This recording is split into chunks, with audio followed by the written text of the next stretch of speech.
Just for clarification, did you mean that the 34-count case in which Donald Trump was found guilty of various financial crimes was politically motivated here in New York? I found that when the judicial system gets weaponized and targeted political enemies for political gain, I think that's inappropriate, and I think that degrades our collective trust. Impartial. I mean, that's really the cornerstone of our society.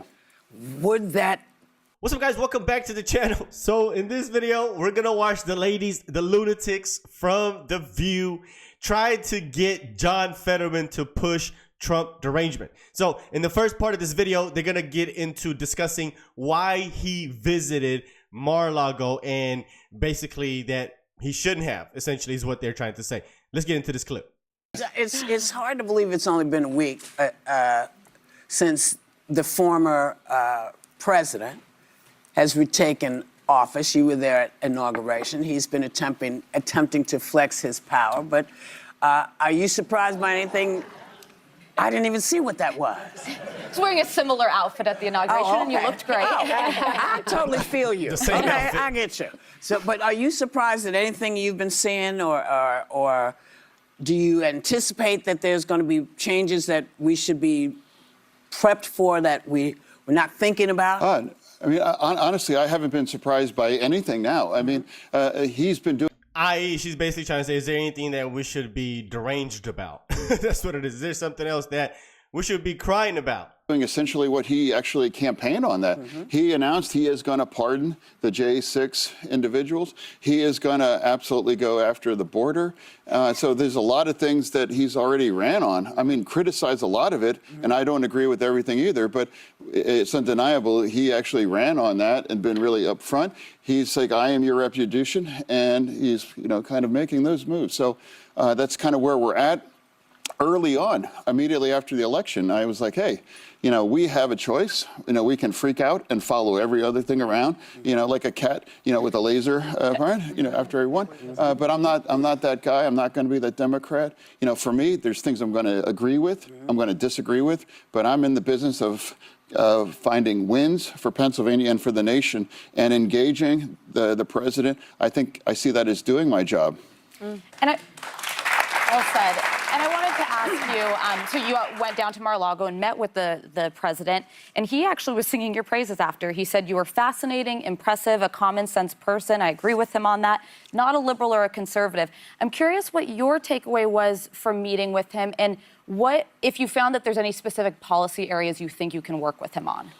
Yeah, well, I think overall it was a positive experience. I mean, he was kind, he was cordial. It wasn't in any kind of theater. It wasn't trying to get your picture taken to kind of put something out on social media. It was just really a conversation. I actually spoke for over an hour. And overall, my wife was there, and she might be watching right now at home. Hi, Giselle, if you're home. And she was there as well, too, and we just had a conversation. And now one of the things can we agree on? Well, one of the things that was easy, like the Dreamers, you know, the Dreamers, immigration, and Giselle was part of that community, and we both had the opportunity to express that. You know, I would also, you know, I'm on the Ag Committee, and I think protecting the SNAP as well, too. Food insecurity is really important issue. And some people on that side wants to go after that or weaponize that. So for me, those are kind of issues. Other things that we can agree on as well. But overall, it was just a straight up conversation. And I just have a rule, like I'm going to engage and have a conversation that's anyone playing it straight. And that's doing my job again. You did get a lot of criticism for it from some people who thought you going to Mar-a-Lago gives cover to Trump by creating the solution that he's amenable to working with Democrats. I was very supportive of when people like Mitt Romney and Rob Portman worked with Joe Biden. So I understand the need for bipartisanship. I didn't love the optics. Oh, but she likes it when Democrats get their ass kissed. That's what it is. That's what she just said. Of you going to Mar-a-Lago. He was going to, which is his palace. He was going to be in Washington a week later. But what was your goal, and do you feel ultimately you were successful? Here's what happened. I was being lazy on the couch like Friday night, and my team reached out saying, "Hey," and I don't know if this is like a trolling or a hoax, but they extended an invitation. What do you think? I'm like, well, I mean, if they're playing it straight, then I think it's pretty reasonable to have a conversation. Inviting me to engage, and I visited it. So maybe some people would be critical of that, but for me, engaging the president, I think when you're in this business, I mean that's part of the job. Any more you would criticize Governor Newsom, that received the president there after the fires in California. They are going to find a way to work together.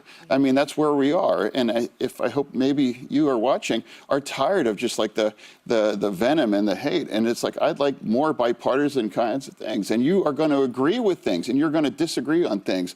And I'm going to pick my fights. And I'm not going to, and I've chosen not to add to the cheap heat online or go after those kinds of things. I've never found that helpful. And if those kinds of things were helpful, we would be in a different situation. We'd be the ones making those kinds of decisions with the new administration with then Vice President Harris. Yeah. Yeah, he is spot on. I don't think they even caught on to what he just said there. Because he's saying that if the petty political attacks that have been going on would have worked, the left would be the ones making the decisions right now. He just said that. Why is that? Well, because the left is the one that engages in all types of hateful rhetoric politically when it comes down to addressing people that they disagree with. And so that's the biggest problem, because if you don't agree with the left wholeheartedly, 100%, they're going to attack you. Whatever the issue is, they're going to call you a racist, a misogynist, a transphobe, homophobe. I mean, all types of stuff, right? Even if you're just a black conservative, they're going to call you a sellout, a coon, Uncle Tom, blase, blase, right? You can't disagree with the left no matter what. No matter what. And he's right. If these attacks would work, and that's why he said we should just get rid of all of that, then they would be the ones in power. And he's so spot on. And they continue to try to get him to engage in more Trump derangement by trying to get him to talk about, the political persecutions. And he's going to push back and say that Donald Trump was actually being politically prosecuted when it came down to the 34 convictions. Let's get into it. Well, Senator, Trump's pardoning of roughly 1,500 January 6th rioters on his first day back in office is still reverberating. And when we last spoke with you in December, you were critical of Joe Biden having just pardoned his son, Hunter. So although President Trump ran on doing this, there was a discrepancy, and a lot of people in his inner circle said he wouldn't do it for violent offenders. So there was some surprise in what he ended up doing. Of course not. I'm on record criticizing going after Hunter Biden. And I also agreed that the trial in this city, in New York, was politically motivated, that wouldn't otherwise have been prosecuted if it was someone else. And I've been very front and center in pardons. I chaired that process in Pennsylvania. I was all about delivering second chances, and I was very proud of that. And I think that's really the cornerstone of criminal justice reform is if you are following the rules and you've paid your debt, I do believe you do. I do believe there needs to be a path for redemption. And this process, whether Joe Biden or whether President Trump, I don't agree with many of those pardons, especially on the J6 ones. And I've called that out. I've been on record saying that that's just not true. If you're going to abuse the process, somebody that's been very committed as part of that, has made that part of my career. I think it's sad because it's been politicized. And I think, if anything, that might have set some things back because people assume now, depending on what team's in office, those are the people that get some redemption. I just for clarification, did you mean that the 34-count case in which Donald Trump was found guilty of various financial crimes was politically motivated here in New York? I found that when the judicial system gets weaponized and targeted political enemies for political gain, I think that's inappropriate, and I think that degrades our collective trust in this a very important institution, whether that's on a Democratic going after a Republican or a Republican going after a Democratic one. And I like to think I call it strikes and balls, because the judicial system has to remain impartial. I mean, that's really the cornerstone of our society. Would that be the... Did y'all see Sonny's face? Go back just a couple of seconds. Watch this. The cornerstone of our society. Would that... Shocked. You see that? Just shocked. It's like Sonny has never heard that before. Like, what he said was spot on. You see how shocked she was that he would say, well, the justice system should be impartial. There should be no politicization of the justice system, the Justice Department. And he's 100% right, whether it be on the left or on the right. And it's just like she was just so shocked that he would say that. Because once again, the reason that they brought him on here was to help them demonize and push Trump derangement. But he didn't fall for any of those traps. John Fetterman seems to be probably the most sane Democrat at this point right now.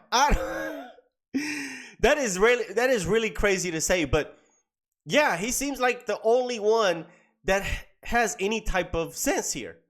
So I love that, he didn't fall for any of those traps and he was standing on his ground. I don't know if they're going to be bringing John Fetterman back on their show after this segment here. Anyway, let me know what you guys think. Hit the like button down below if you enjoyed this video. And of course, if you are brand new, consider hitting subscribe and I'll see you on the next one. Peace.